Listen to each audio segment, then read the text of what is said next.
বিগত বছরগুলোই বিচার বিভাগের উপর নগ্ন হস্তক্ষেপ করা হয়েছে জানিয়েছেন প্রধান বিচারপতি সৈয়দ রিফাত আহমেদ।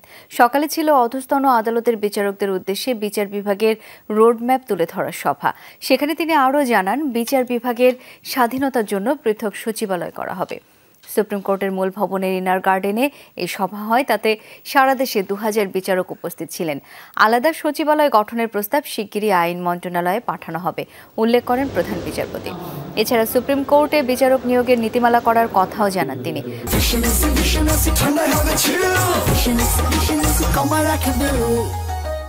পাশাপাশি বিচারকদের পদায়নের জন্য পৃথক নীতিমালা করা হবে বলেও জানান প্রধান বিচারপতি।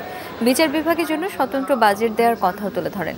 অনুষ্ঠানে উপস্থিত ছিলেন আইন উপদেষ্টা doctor Asif Nazrul, attorney general Mohammad Asaduzzaman ও বিচার বিভাগ সংস্কার কমিটির প্রধান বিচারপতি শাহ আবু নাইম মমিনুর রহমান।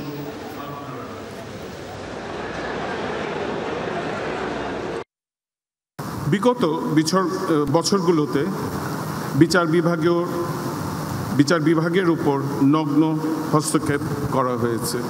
তাই নতুন এই বাংলাদেশে আমরা এমন একটি বিচার বিভাগ গড়তে চাই যেটি বিচার বিভাগ এবং সততা ও অধিকার বোধের নিশ্চয়তার একটি নিরাপদ দুর্গে পরিণত হবে। ফ্যাসিস্ট সরকার গায়েবী মামলা এবং ঢালাও মামলার একটা কালচার শুরু করেছিল। আমরা সেটা থেকে বের হতে চাই, মানুষকে যতটা পারা যায় হয়রানি থেকে মুক্তি দেন।